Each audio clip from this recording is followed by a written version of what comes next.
in this video, I am gonna tell you the exact tricks and strategies that I use to get a band 8 on my IELTS test. So let's start with the listening section.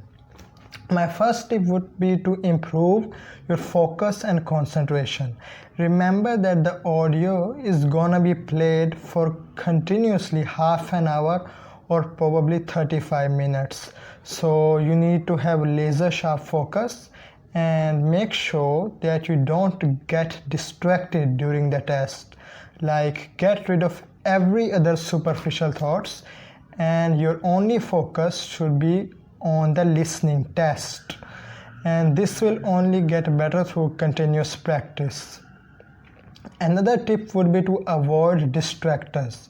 Sometimes during the test, especially during the map questions, the speaker will use some distractors. Let's take an example.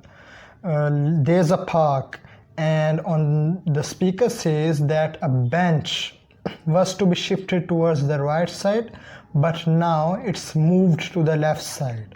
So those who have listened to half the audio would pick the incorrect answer, that's the right, and those who listened completely and correctly will choose the correct answer, that's the left. So make sure you listen to the complete audio before writing your question. My another tip would be that you need to be familiar with the accent. There are 4 types of accents: Canadian, Australian, British and American. But I would advise you to focus only on British and American accent, especially if you're planning to move to the United Kingdom. Then the chances of the speaker using British accent is really high. But if you're giving any other type of IELTS like the academic or the general training, then American accent might be used. I won't recommend you to focus too much on Canadian and Australian accent. Talking about how I learned those accents, I used to listen to CNN and BBC, which are American and British news channels respectively. You actually don't need to listen to these channels for like an hour or two. Just listen to these channels for 5 to 10 minutes a day and make sure that you're understanding everything. Otherwise, there will be no point in listening to this channel. You also shouldn't get stuck at one question, because if you get stuck, not only will you miss the answer to the question that you got stuck at, but also the upcoming 2 or even 3 questions, as the audio will be continuously played, so you can't like stop the audio in between. Therefore, whenever you miss a question, just leave it as it is and attempt the next questions correct. Now let's move on to the reading section. This is quite unfortunate that most Pakistani people find reading section the toughest, and it's because of their low grip or vocabulary and poor skimming speed. So my first tip will be to increase your reading speed, and this will only happen by continuous reading. I advise you to purchase the Cambridge books 11 to 18, and if you can't do that, then purchase the last 3 books 16, 17 and 18. Continuously read them and gradually your reading speed will increase. You also should have a wide range of vocabulary, because without that you won't understand the meaning of some words and neither the main topic. Hence it will result in a low band score. I built up my vocabulary by reading band 9 writing sample essays and the comprehension passages that were available in the Cambridge books. Whenever I didn't understand the meaning of any word, I googled it up, understood the meaning, and it got added to my vocabulary list. This is by far the most effective way that I found, and I would advise all of you to do so as well. Another really important tip is that you should be aware of the toughest questions that are true, false, not given, and matching headings. However, the good news is that true, false, not given questions are always in sequence, but they will definitely appear during your test. In fact, when I took the IELTS test, out of 3 passages, true, false, not given questions appeared in 2. So you need to practice them a lot. The thing that really helped me is that whenever I use this technique, whenever the question statement completely agreed with something in the passage, it was true. When it completely contradicted the saying in the passage, it was false. And when information regarding that topic wasn't available at all in the passage, it was not given. And this technique really helped me a lot. Another mistake that people make with true, false, not given is that they use their common sense, because sometimes fantasy stories might be given to you in the passage where there, in fact, I remember the reading passage was lion and a man. So there was written a man was stronger than a lion, which is definitely against common sense. So some people thought it was false, but in the passage it was mentioned that it was true. So those who thought that and used their common sense, they got the answer wrong. So here you don't need to use any previous knowledge that you have. The answer is in the passage. So this is the mistake most of people make in true, false.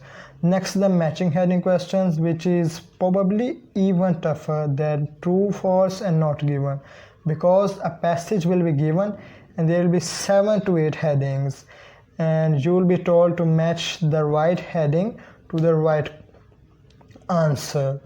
Now the thing really confusing here is that sometimes there are 2 answers that match the heading, and you have to read the passage very carefully so that out of those 2 headings you can distinguish it properly.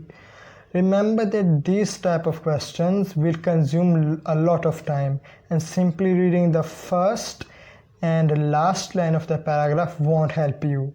You need to read the passage, every single word very carefully, understand the main topic, and then write your answer. Matching heading questions are designed to make you read the whole passage. Also, keep it in mind that matching heading questions are not in sequence like true, false, not given. So you might have a tough time dealing with them. But don't worry, more videos will be uploaded on this channel regarding these topics. Highlighting the keywords is another important tip that helped me a lot in saving time, because when you highlight keywords, you don't need to look at the whole passage again in order to locate the word. Besides that, highlighting keywords helps you connect the ideas and locate the words very effectively, saving you lots of time. But keep it in mind that you shouldn't be highlighting the whole passage or unnecessary things, because that will also consume up your important time. Instead, only highlight dates of births, places, and some important names or any other important information. That will aid you a lot in terms of time management. Okay, let's move on to the writing section. The most important tip would be to look at the IELTS writing band descriptors. So the first point is task achievement, which means how well the person has written and understood the question and how much detail has he included in the passage. Let's understand task response with an example. Suppose that you are given a question, describe the problems and solutions of rising sea levels due to global warming. Now a band 6 student wouldn't understand the question properly, and without any thinking, he would write something irrelevant or inaccurate, that is rise in temperature or rise in carbon dioxide, which are the problems caused by global warming, not by rising sea levels. And as he has written something irrelevant, he would fall in a band 6 category, whereas a band 9 student would take some time to understand the question properly, think for like 5 minutes, and then write points like soil erosion or flooding, which are the problems caused by rising sea levels due to global warming. Not only that, but also he will explain those ideas in detail and get a band 9 for task achievement. Remember that most people don't get above a band 6.5 because they fail to understand the question and mess up with the task response.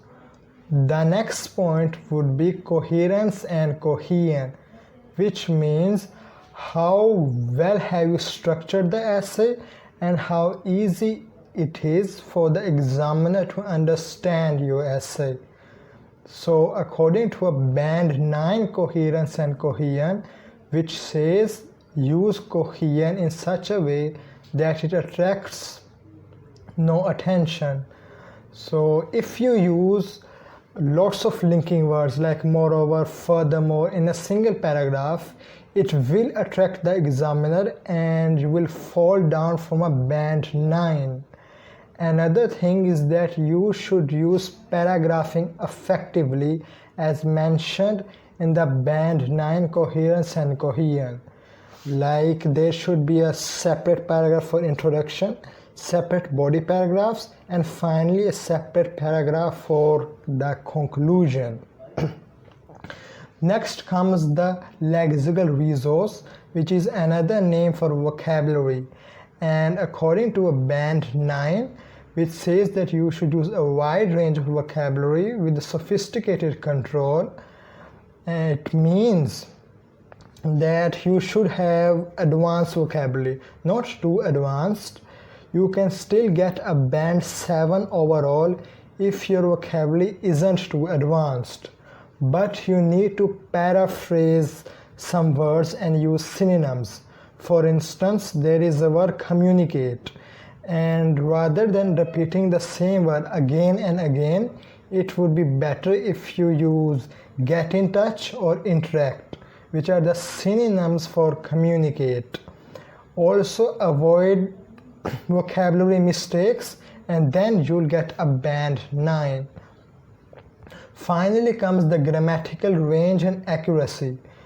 And here my tip would be that you use a variety of sentences like simple, compound, and especially complex sentences. Also avoid silly mistakes like SES and pronoun mistakes.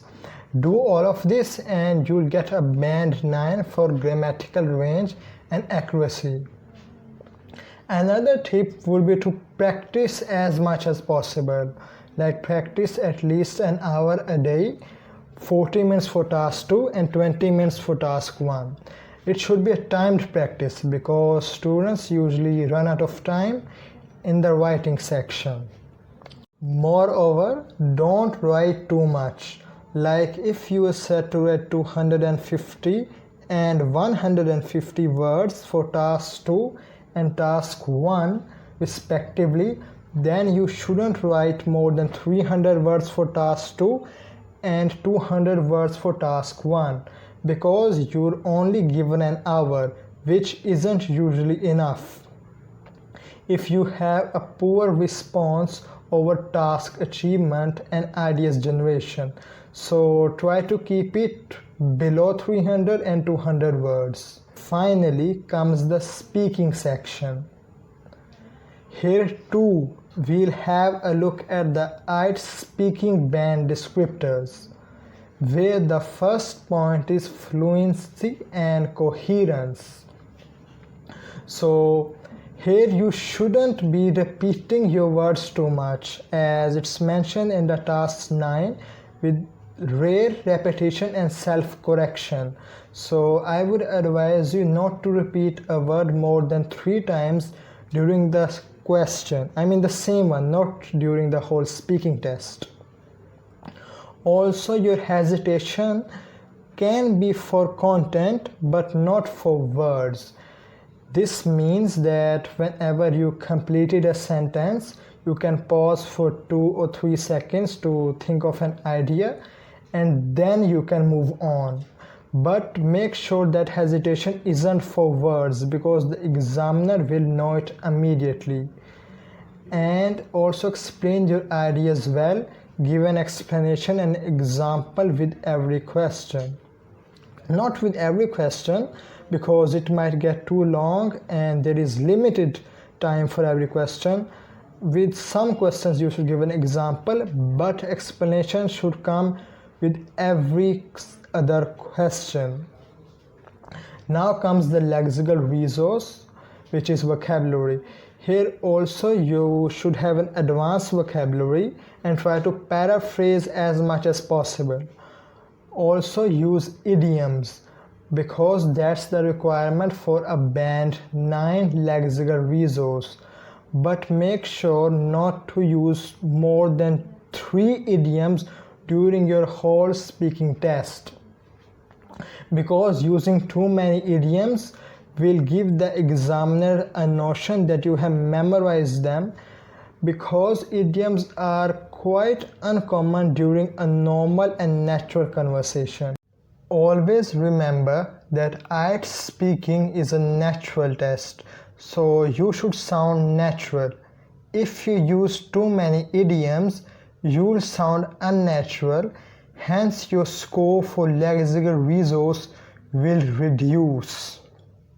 Turning to the grammatical range and accuracy, just like writing, you should use simple, compound and complex sentences during the speaking section and avoid grammatical mistakes, especially verb mistakes like is, am and are. Lastly comes the pronunciation, and most people think that pronunciation is only about pronouncing the words, but that's not all. Here the examiner should understand you effortlessly as mentioned in the band 9 criteria for pronunciation. Therefore, your speaking speed shouldn't be neither too slow nor too fast, because if you speak too fast, the examiner might not understand you properly, and if you speak too slow, the examiner will think that you aren't fluent enough and just trying to keep up with the conversation somehow.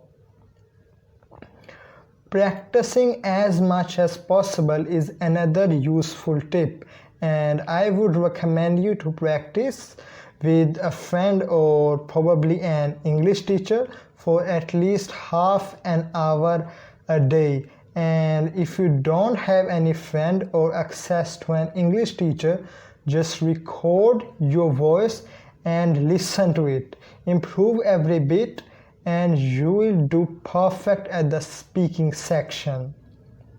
Okay, so this wraps up the video. I hope you liked it. These were my effective tips and tricks that I myself used to score a band 8, and I hope it helps you also. Now if you liked the video, give it a thumbs up, subscribe and press the bell icon so that you get notified of every single video that I upload on this channel. Take care. Allah Hafiz.